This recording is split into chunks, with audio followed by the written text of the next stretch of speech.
이 참 우리 10년 가운데 새겨질 수 있기를 간절히 기도드립니다. 아버지 하나님, 이제 이번 주부터 고난주간이 시작됩니다. 주님이 우리를 끝까지 사랑한 그 사랑이 무엇인지 알게 해주시고 그 사랑에 우리가 정말 감동하며 눈물이 있기를 간절히 기도드립니다. 아버지 하나님, 우리의 삶에 어려움이 많고 아픔이 많습니다. 또 우리의 연약함과 제 문제가 많습니다. 그럼에도 불구하고 우리를 끝까지 사랑하신 그 주님의 사랑이 참 이 시간 전달될 수 있기를 간절히 기도드립니다. 아버지 하나님, 주님의 돌보심이 필요합니다. 지금 안흥진 집사님, 주의 보혈로 덮어주시고 주의 성령으로 지켜주셔서 강건케 하옵시고 은혜를 허락하여 주옵소서. 아버지 하나님, 주님이 지키시고 보호하실 줄 믿습니다. 오늘 이 시간이 정말 주님 앞에 드려지는 귀한 예배가 되게 하시고 이 자리에서 드려지는 찬양대의 찬양을 받아주시며 이 찬양을 통해서 우리의 심령이 하나님의 은혜로 충만하게 도와주옵소서. 주님께서 이 시간 함께 하실 줄 믿고 감사드리며 예수님의 이름으로 기도드리옵나이다. 아멘.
오늘의 말씀입니다. 마가복음 14장 10절부터 25절까지 다 함께 읽겠습니다.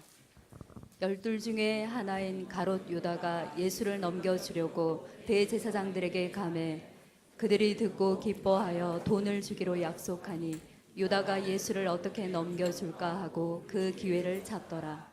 그들이 무교절의 첫날 곧 유월절 양 잡는 날에 제자들이 예수께 여짜오되 우리가 어디로 가서 선생님께서 유월절 음식을 잡수시게 준비하기를 원하시나이까 하매 예수께서 제자 중에 둘을 보내시며 이르시되 성내로 들어가라. 그리하면 물 한 동이를 가지고 가는 사람을 만나리니 그를 따라가서 그가 들어가는 그 집 주인에게 이르되 선생님의 말씀이 내가 내 제자들과 함께 유월절 음식을 먹을 나의 객실이 어디 있느냐 하시더라 하라.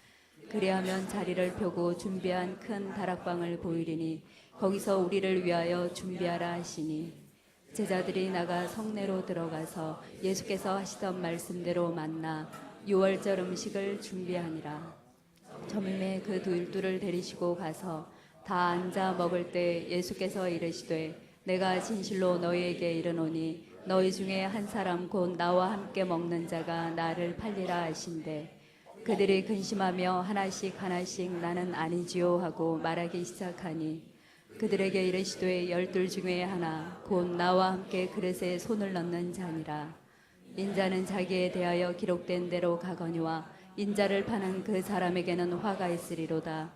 그 사람은 차라리 나지 아니하였더라면 자기에게 좋을 뻔하였느니라 하시니라.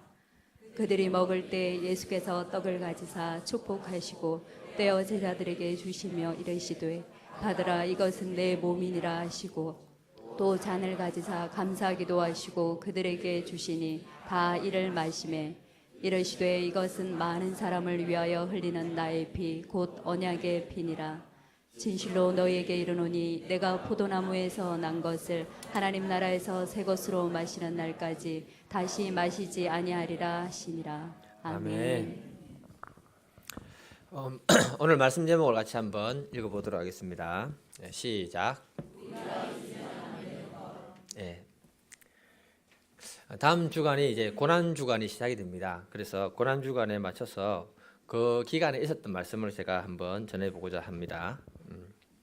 제가 인터넷으로요 그 반려견 시장 규모가 어느 정도 되는지를 한번 살펴보았습니다. 2010년도에 1조 5천억 원 정도 되는 시장 규모가 2015년도에는 3조 5천억 원으로 이렇게 올라갔다고 이렇게 얘기합니다. 굉장히 많이 발전한 거죠. 지금 더 앞으로 발전할 거라고 이렇게 예상하고 있다고 합니다. 제가 이 반려견 이야기를 왜 시작을 하냐 하면요. 이 반려견들이 주인을 위해서 해주는 것이 아무것도 없습니다. 딱 하나 있습니다. 주인이 집으로 돌아오기만 하면 꼬리를 살랑살랑 흔들어주고 주인에게 달려와서 막 스킨십을 막 해줍니다. 예. 그러다가 간혹 집으로 도둑놈이 들어오면 그때 막 짖으면서 이렇게 시끄럽게 해주는 것 외에는 없습니다. 그런데도 이 반려견을 사람들이 좋아하는 이유가 뭔지 아십니까, 여러분? 그 사람을 환영해주고 그 사람을 사랑해준다는 것입니다. 주인이 기분이 좋지 않아가지고 발로 한번 툭 차면요, 알아서 들어가 있다가 잠시 눈치 보고 난 다음에 다시 꼬리 흔들고 주인을 맞이해주는 존재가 누구냐면 이 반려견이란 것입니다. 그래서 반려견을 한 번씩 키우게 되면은 죽을 때까지 키우게 되고요. 또 개가 아프면 병원에 가서 수술까지 시키시고 돈이 많이 듭니다. 개가 죽으면 장례식장에서 장례도 해주고요. 지금은 육을 하면 이렇게 따로 모셔놓기도 한다는 그런 진풍경이 생겼습니다. 왜 이렇게 사람들이 이렇게 해줄까요? 사람이 사람에게는 사랑을 잘 못 받을 때가 많은데 개는 너무나 사랑을 해주고 개는 사람도 배신도 하지 않고 끝까지 충성해 주기 때문에 그 개에 대한 사랑이 있어가지고 그런 것입니다. 이것처럼 우리가 예수님 하면 왜 우리의 마음에 눈물이 생길까요? 예수님의 사랑을 한번 제대로 받아본 사람이라면 예수님 할 때 우리 심령에 예수님을 향한 눈물이 있게 되고 예수를 위해 살고자 하는 사람으로 살게 되는 줄 믿습니다. 오늘 말씀은요, 고난주간을 맞이해서 예수님이 십자가에 달리시기 전에 있었던 사건입니다. 오늘 본문 말씀을 통해서 예수님의 마음과 예수님이 그 제자들을 끝까지 사랑하고자 했던 그 사랑을 같이 한번 우리가 배워볼 수 있기를 간절히 기도드립니다. 첫 번째 제목 같이 한번 읽어보겠습니다. 시작. 다시 한번 더 읽어볼게요. 시작. 예수님도 때로는 위로가 필요했습니다. 오늘 마가복음 14장을 보게 되면 구성이 재미있게 되어 있습니다. 1절을 같이 읽어보겠습니다. 시작. 이틀이 지나면 유월절과 무교절이라 대제사장들과 서기관들이 예수를 흉기로 잡아 죽일 방도를 구하며. 마가복음 14장의 시작은요, 예수님을 잡아 죽이려는 흉기로부터 시작된다라고 말하고 있습니다. 그러니까 마가복음의 14장의 초점은 뭐냐 하면은 예수님이 십자가에 죽어야 되는 그 유월절에 지금 집중되어 있는 그 사건이라고 말해주고 있는 겁니다. 그리고 마가복음 14장 전체는요, 유월절을 앞두고 있는 그 상황 속에서 일어난 사건이기 때문에 이때 나타난 사람들의 두 반응을 우리에게 소개해주고 있습니다. 한 종류의 사람은 예수님을 끝까지 사랑하기 위해서 자기의 향유 옥합을 바치는 여인에 대한 이야기고요. 또 다른 한 종류의 사람은 예수를 배반하려고 하는 그 제자들에 대한 이야기를 대조적으로 기록해 두고 있다는 겁니다. 또 다른 두 관점을 보게 되면 한 부류는 말로는 예수님을 사랑한다고 했지만 언제든지 배신하고 떠날 수 있는 그 제자의 무리를 보여주는가 하면, 또 다른 한 분 예수님은 그럼에도 불구하고 그 제자들을 끝까지 사랑하고자 하는 그 예수님에 대해서 말씀해주고 있다는 것입니다. 마가복음 14장 3절에서 9절을 보게 되면요, 정말 예수님을 사랑해서 예수님께 받은 은혜 때문에 자신의 향유 옥합을 주님께 드리는 아름다운 믿음의 여인에 대한 이야기로부터 시작이 됩니다. 예수님은 이 여인을 통해 굉장히 큰 위로를 받았다고 이렇게 말하고 있는 것입니다. 반면에 10절 이후로부터 보면 분위기가 칙칙해지는데 예수님을 팔려고 하는 사람들의 생각을 소개하고 있습니다. 같이 14장 10절 11절 읽어보겠습니다. 시작. 12 중에 하나인 가룟 유다가 예수를 넘겨주려고 대제사장들에게 가매 그들이 듣고 기뻐하여 돈을 주기로 약속하니 유다가 예수를 어떻게 넘겨줄까 하고 그 기회를 찾더라. 향유 옥합을 들여서 주님께 자신의 사랑을 표현하는 사람하고 예수를 팔려고 하는 사람들의 굉장히 대조적인 모습을 우리에게 보여주고 있다, 이렇게 설명하고 있습니다. 이 말씀에서 우리가 알 수 있는 것은요, 어느 시대든지 두 부류의 사람은 늘 존재해 왔다는 것을 말하고 있는 것입니다. 사람의 마음을 따뜻하게 하는 것은 누군가를 위해 헌신하고 사랑했던 그 이야기만큼 사람의 마음을 따뜻하게 하는 것은 없습니다. 그래서 마가복음 14장 9절을 보면 예수님은 이 여인의 믿음과 사랑을 받으시고는 이렇게 말씀합니다. 내가 진실로 너희에게 이르노니 온 천하에 어디서든지 복음이 전파되는 곳에서는 이 여자가 행한 이 일도 같이 기억돼야 하리라. 아멘. 예수님은 죽음의 위기 속에 있을 때, 십자가를 져야 하는 부담 속에 있을 때 이 여인이 주님을 향해서 보여준 그 사랑, 그 믿음, 그것을 받고는 굉장히 큰 감동을 받았다고 말하고 있는 것입니다. 그래서 복음이 전해지는 곳이라면 이 여인을 소개해라. 그래서 제가 오늘 이 여인을 소개해 드리는 겁니다.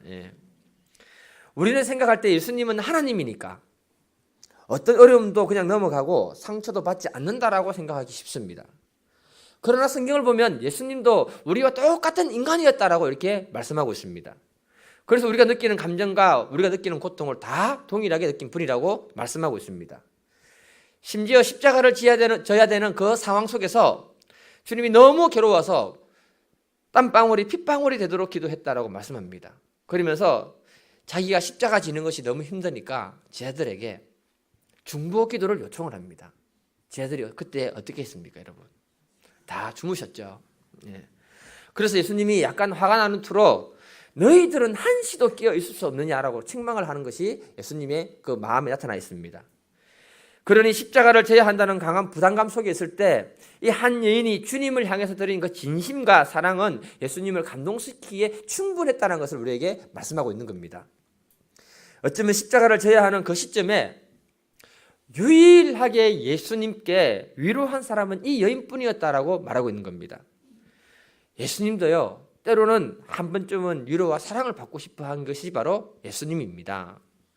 사람이든 하나님이든 위로받고 싶고 사랑받고 싶은 것이 사람이고 하나님입니다.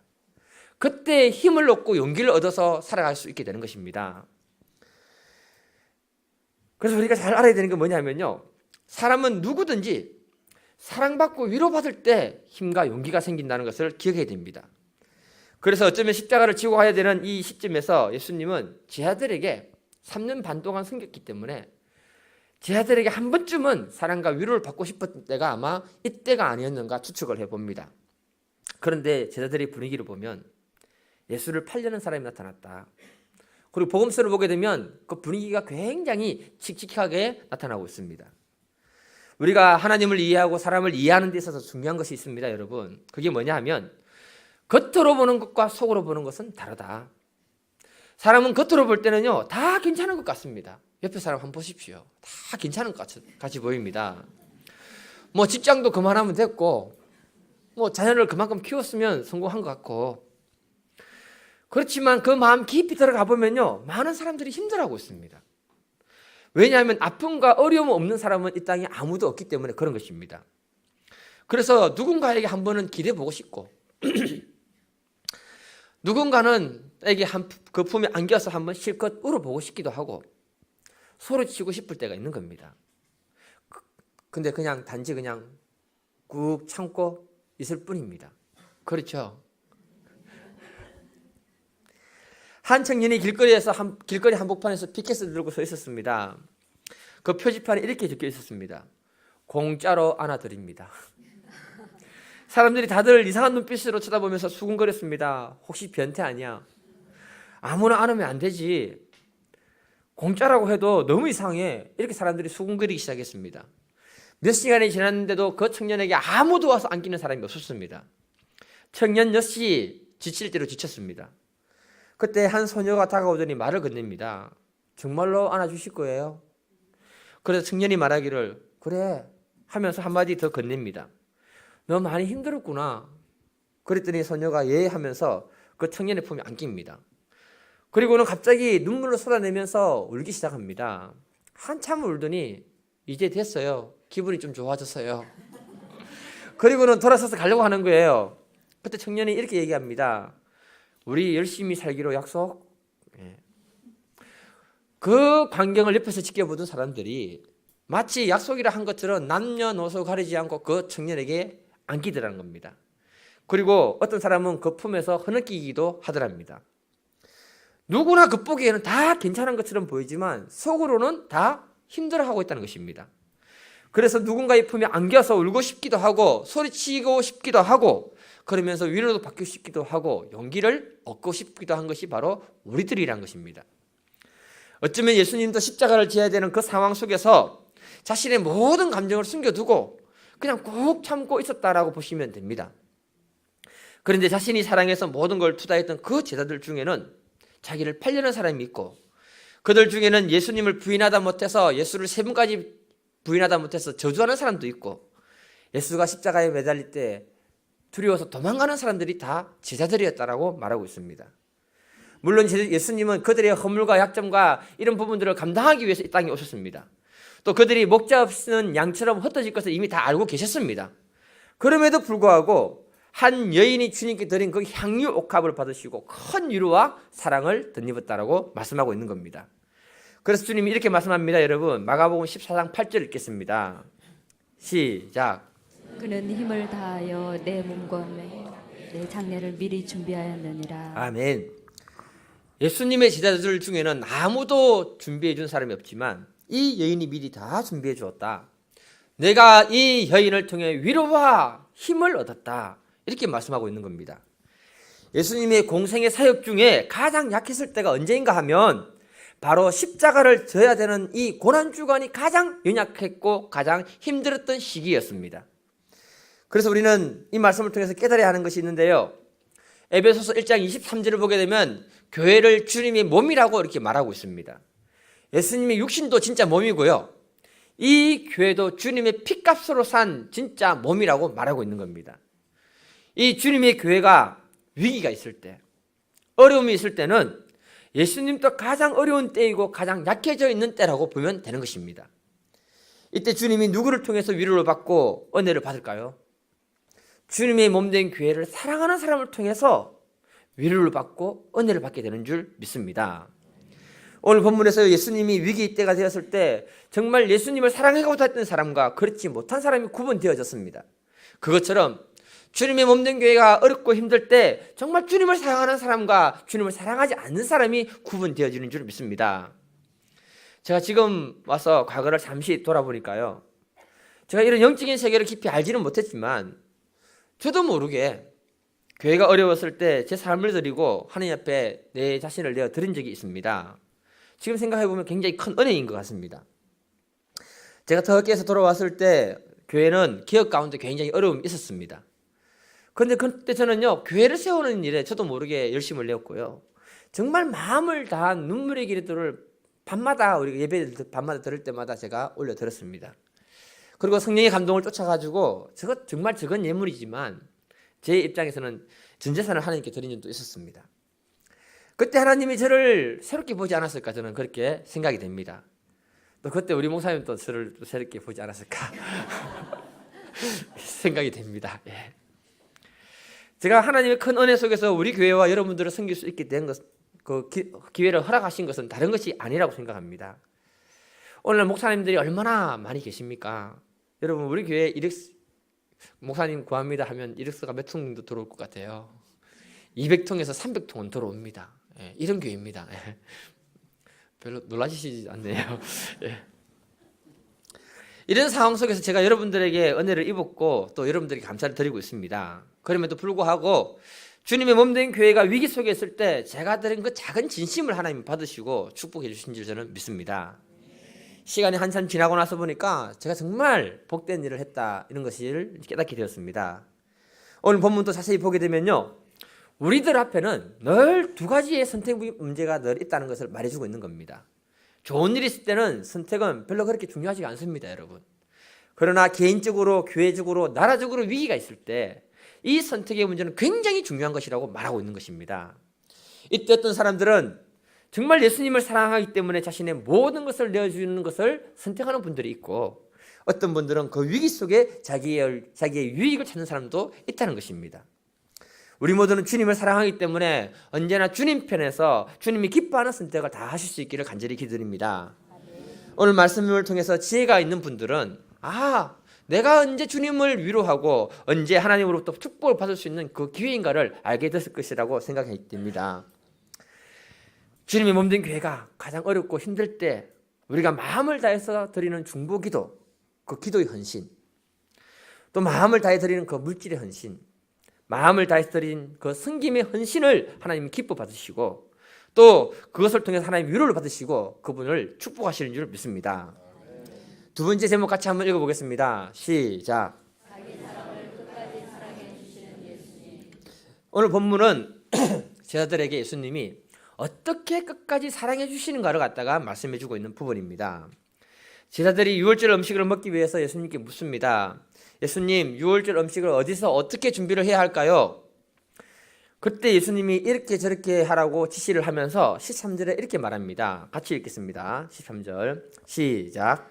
예수께서 제자 중에 둘을 보내시며 이르시되 성내로 들어가라. 그리하면 물 한 동이를 가지고 가는 사람을 만나리니 그를 따라가서. 아멘. 이 구절은요, 우리나라 성경 개정으로 번역되어 있는 겁니다. 그런데 이 원문의 뜻을 잘 살려서 얘기했던 게 누구냐면 NIV 영어 성경을 보게 되면 그렇게 되어 있습니다. 띄워놨는데요, 읽지는 않겠습니다. 발음이 안 좋아서. 제가 그냥 해석을 해드리면요, 그래서 그가 그의 두 제자를 보냈다. telling them, 말을 하면서 그들에게 go into the city, 도시 안으로 들어가라. 그러면 a man carrying a jar of water, 물동이를 읽으면 안 되는데 물동이를 운반하는 어떤 남자가 will meet you, 너희를 만나러 올 것이다. follow him, 그를 따라가라. 이렇게 되어 있습니다. 그러니까 영어로 보게 되면은 우리나라 성경에 말해서 말하는 것하고 두 가지 차이가 있는 거예요. 첫 번째는 뭐냐? 물동이를 지고 가는 사람이 분명하게 남성형으로 말하고 있다는 겁니다. 어떤 한 남자가 지고 간다는 겁니다. 이게 굉장히 신기한 구절입니다, 여러분. 왜냐하면 예수님 당시에는 물동이를 이고 가는 사람들이 다 여자였습니다, 여러분. 그러니까 예수님이 말하는 것이 뭐냐? 너희들이 성내로 들어가면은 사람들이 많아서 누가 누구인지 모를 건데 어떤 남자가 물동이로 이고 갈 것이다. 이 말입니다. 무슨 뜻인지 이해가 되십니까? 그 남자 보면 눈에 확 들어온다. 이 말입니다. 두 번째 차이는요. 우리나라 성경을 보게 되면 제자들이 그 사람을 만나러 가는 것처럼 이렇게 얘기하고 있습니다. 그러나 실제로는 반대라는 겁니다. 물동이를 이고 있는 그 사람이 너를 만나러 올 것이다. 그러니까 이 말씀에서 유월절 성만찬은 제자들이 준비하는 것이 아니라 주님이 친히 유월절 성만찬을 다 준비하셨다는 것을 말하고 있는 겁니다. 그러면서 우리는 여기에 질문을 던져야 됩니다. 왜 예수님은 이렇게 치밀하게 유월절 만찬을 준비하셨을까? 이걸 정확하게 알기 위해서는요, 앞에 본문과 뒤에 본문을 잘 살펴보면 알 수가 있습니다. 앞에 14장 1절을 우리가 읽었던 것처럼 예수를 죽일 방도를 찾고 있다라고 하고 사건을 소개하고 있습니다. 그리고 14장 43절로 뒤로 가보게 되면 대제사장들과 서기관들이 군사를 보내서 칼과 몽둥이로 예수를 잡으러 왔다라고 말씀하고 있습니다. 그러니까 이 유월절 만찬은요, 예수님이 자신의 죽음의 위기와 십자가를 죽음을 앞둔 그 어려운 상태에서 특별히 준비한 만찬이라고 이렇게 말해주고 있는 거예요. 이런 어려움 속에서 아무에게 방해도 받지 않고 제자들에게 뭔가를 가르쳐 주고 싶었던 것이 바로 이 유월절 만찬이라고 말하고 있는 것입니다. 제자들이 절대로 잊어서는 안 되는 것이 있다는 겁니다. 우리가 인생을 살아가다 보면 잊어야 되는 것들이 있지 않습니까? 제가 여러분들에게 상처 준 것들은 빨리 좀 잊어주시면 감사드리겠습니다. 그런 것 말고 잊지 말아야 할 것이 있습니다, 여러분. 누군가로부터 받은 은혜와 사랑은 잊지 않도록 노력을 해야 한다는 것입니다. 제 입장에서는요, 저를 전도하고 또 예수님을 가르쳐 주시고 지금까지 믿음으로 양육해 주신 분들, 또 여러분들을 나에게 주신 그 은혜와 사랑을 저는 잊지 않으려고 노력을 할 것입니다. 그래야 제가 복된 사람이 되는 줄 믿습니다. 저는 여기 계신 분들이 그런 은혜와 사랑을 받았지만 또 개인적으로 제 인생의 어떤 전환점이 됐던 곳이 바로 터키라는 곳입니다, 여러분. 그때 IMF 때 나갔을 때입니다. 요셉 마리아 성교사님도 굉장히 어려움이 있을 때였습니다. 그러나 이분들은요, 아무 말 안 했습니다. 어떤 때는 내 생각과 달라서 그분들하고 의견 충돌도 약간 있었습니다. 약간. 예.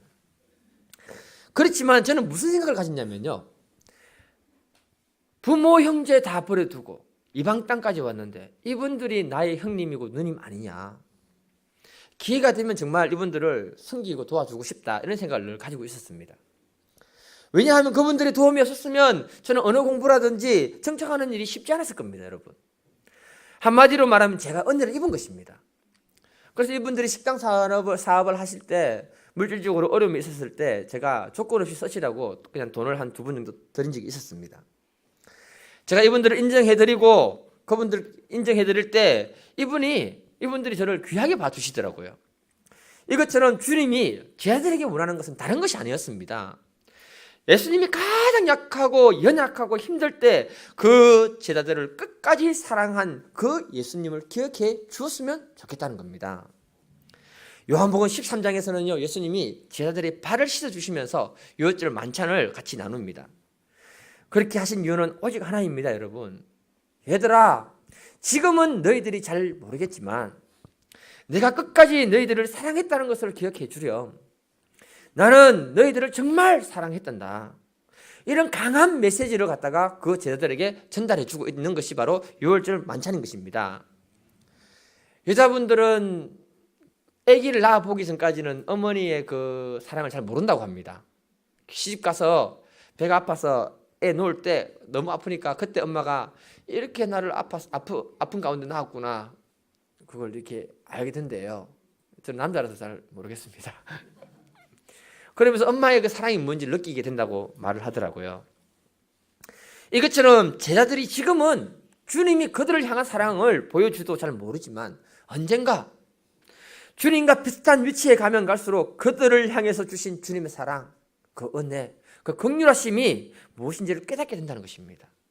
그러면 이들의 생각이 바뀌게 되고 이들도 예수님처럼 다른 사람들을 끝까지 사랑하는 사람으로 바뀌게 된다는 것을 알고 있었기 때문에 주님은 끝까지 사랑해 주셨다는 것입니다. 여러분, 어떤 사람이 진짜 효자가 되는 줄 아십니까? 탕자 같은 사람이 진짜 효자가 되는 겁니다. 성경에 탕자가 보면요, 집을 나갈 때 어떻게 나갑니까, 여러분? 아버지 속을 확 그냥 뒤집어 놓고 나갑니다. 잘 살았습니까? 망했습니까? 망했습니다. 예. 자기 멋대로 살다가 망하고 난 다음에 염치가 없지만 갈 곳이 없으니까 아버지 집으로 돌아옵니다. 아버지 집으로 돌아올 때 이 탕자의 마음이 어땠을까요? 아버지가 나를 보고 모른 척하면 어떡하지? 아버지가 나를 받아주지 않으면 어떡하지? 정말 이런저런 불신중의 생각이 가득했을 겁니다. 집으로 가까워지면 가까워질수록 그의 발걸음은 더 무거워지고 그의 마음도 더 무거워졌을 것입니다. 그런데 아버지는요, 저 멀리서 오는 그 아들, 상거가 제대로 형체가 보이지 않는데 달려가서 그 아들을 말없이 그냥 안아줘 버립니다. 그때 그 아들이 그 아버지 품에서 정말 흐느끼면서 울지 않았을까 저는 그렇게 생각이 됩니다. 이 탕자는요, 나중에 그 집안에서 최고의 효자가 되는 것입니다. 왜냐하면 아버지의 사랑이 뭔지 알고 아버지가 베풀어진 그 은혜가 뭔지 알기 때문에 그렇게 되는 것입니다. 그래서 예수님은요, 곧 자기를 팔 탕자 같은 그 제자, 자기를 3번이나 부인하고 부인하다 못해 저주할 그 탕자 같은 그 제자, 예수님이 잡히자마자 무서워서 도망갈 그 탕자 같은 그 제자들을 사랑하시는데 끝까지 사랑했다라고 말하는 겁니다. 22절에 말씀하십니다. 여러분, 받으라, 이것은 내 몸이다. 예수님은 떡을 떼어서 제자들에게 주시면서 받으라, 이것이 내 몸이다. 떡을 뗀다는 그 말씀 속에는요, 부순다, 찢어버린다는 말이 있거든요. 예수님이 십자가에서 자신의 몸을 찢고 부수어서 나는 너희들을 먹이고 살리겠다. 24절에서는 이렇게 말씀하십니다.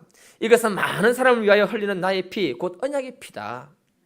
예수님이 제자들에게 그 포도주를 주면서 이 포도주를 마셔라, 내 피다. 여기서 흘리다는 말은요, 에키오라는 단어가 있는데 이 말은 뭔가 칼칼 쏟아 붓는다는 의미가 그 안에 들어있는 것입니다. 다시 말해서 내 피를, 나의 모든 것을 쏟아 부어서라도 나는 너희들을 살리겠다는 예수님의 의지를 얘기하고 있는 부분입니다.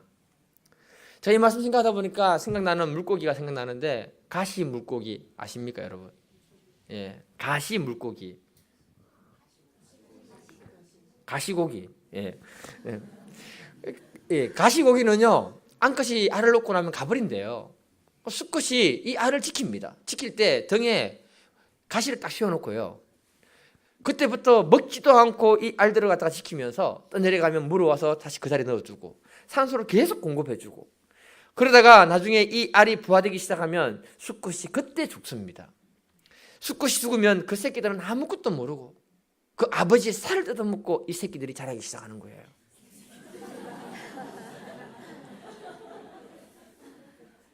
욕한 것이 아닙니다. 얼마 후에는요, 수컷의 뼈만 남게 됩니다. 여러분, 가시물고기는 알을 최선을 다해서 돌보다가 마지막에 자기 살을 먹여서 자기 새끼들을 살렸다는 겁니다. 이 가시물고기처럼 예수님은 마지막 순간까지 자신의 사람들을 사랑하는데 자기의 피와 살을 찢어서 다 흘리기까지 해서 그들을 먹이고 살리겠다는 겁니다. 이 사랑을 너희들이 잊지 않았으면 좋겠다. 그래서 초대교회는 매주 예배 때마다 성만찬을 했던 거예요. 왜냐하면 주님이 자기들을 위해서 사랑했던 그 사랑이 무엇인지를 나누고 은혜를 나눴던 것입니다. 여러분, 그때 성만찬을 할 때 가장 많이 울었던 사람이 누구일까요? 퀴즈. 저는 베드로라고 생각됩니다. 예. 사람이라는 존재는 사랑을 받으면 달라지게 되어 있거든요. 사랑을 끝까지 받은 사람들은 달라지게 되어 있습니다. 예수님은 제자들의 연약함과 그 문제를 너무나 잘 알고 있었습니다.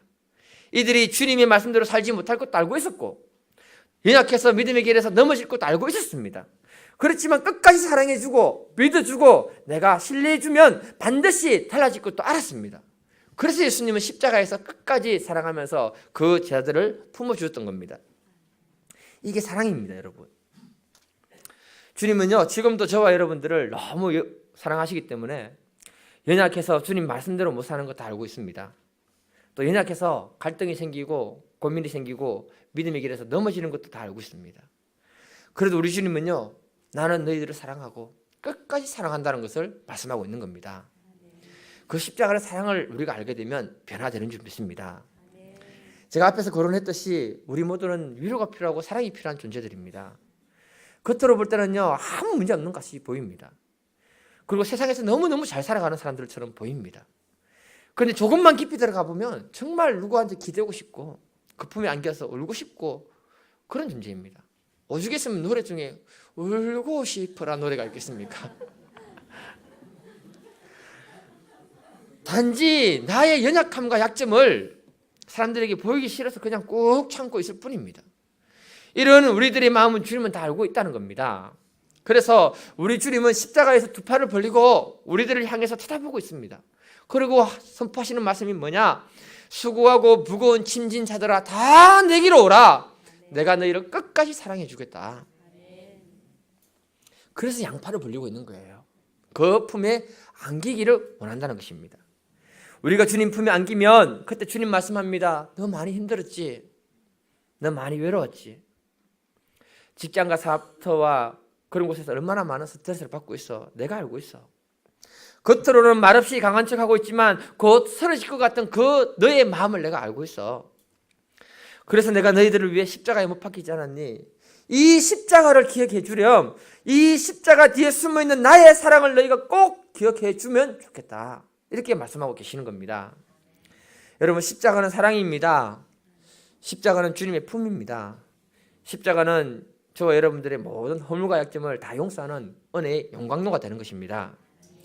예수님은 너희들이 유월절 성만찬을 통해서 나의 사랑, 나의 십자가를 알고 기억해 주면 좋겠다라고 호소하고 있는 것입니다. 그 주님의 사랑 때문에 우리가 힘을 내고 그 주님의 사랑 때문에 위로를 받고 그 십자가 때문에 믿음의 길을 끝까지 가는 사람이 되었으면 좋겠다라고 선포하고 있는 것입니다. 저는 개인적으로 이런 생각을 가집니다. 제가 느끼는 게 그렇습니다. 누군가가 나를 끝까지 사랑해 주시고 지지해 주고 밀어줄 때 그 사랑을 느낄 때 제가 사랑하게 되고 존경하게 되는 것을 경험하게 됩니다. 예수님은 그 비밀을 알았던 것입니다. 그래서 끝까지 사랑해 주신 것입니다. 12 제자들은요 나중에 주님의 그 사랑을 알았기 때문에 다 자기 목숨을 순교자로 내어주게 됩니다. 우리 주님은 오늘도 십자가 위에서 우리 연약함과 허물과 죄를 말없이 사랑으로 품어주고 계십니다. 그 십자가에서 자신의 사랑의 피를 쏟아내고 자신의 몸을 찢어서 우리들을 먹이시고 계신 줄 믿습니다. 그러면서 그 십자가에서 말씀합니다. 여러분, 얘들아, 나는 너희들을 끝까지 사랑한다. 이것이 성만찬과 십자가가 주는 주님의 사랑의 메시지인 줄 믿습니다. 우리가 주님의 사랑을 깨닫는 복된 분들이 되기를 주님 이름으로 축복드립니다. 마치 우리 시간에 같이 기도할 때 우리 안흥진 집사님 지금 상황이 안 좋은데요. 응급실에 가셨는데 하나님 은혜를 베풀어 주셔서 사랑 가운데 치유하시고 회복시키시고 그 가정을 새롭게 해주시도록 중보기도 부탁드리고요. 또 오늘 말씀이 우리 10년 가운데 살 수 있도록 잠시 한번 기도하겠습니다. 주여, 아버지 하나님, 주님의 십자가 사랑 외에는 우리가 아무것도 전할 것이 없습니다. 우리는 연약하고 허물과 죄가 많지만 주님 끝까지 사랑하시고 용납하시는 그 은혜 속에 우리가 살아갑니다. 아버지, 그 사랑을 할 때 우리는 주님의 사랑을 배신하지 않아야 되고 주님을 위해 살아가는 존재가 되는 줄 믿습니다. 이 사랑이 깨달아지고 느껴지게 도와주옵소서. 안흥진 집사님 아버지 불쌍히 해주시고 치유하시고 회복시켜 주시고 아버지 하나님 그 가정을 새롭게 하시며 주의 능력과 그의 사랑이 나타나게 도와주옵소서. 예수 이름으로 선포하노니 치유되고 회복될지어다. 치유되고 회복될지어다. 새롭게 될지어다. 강하게 될지어다. 모든 연약한 것은 강하게 될지어다.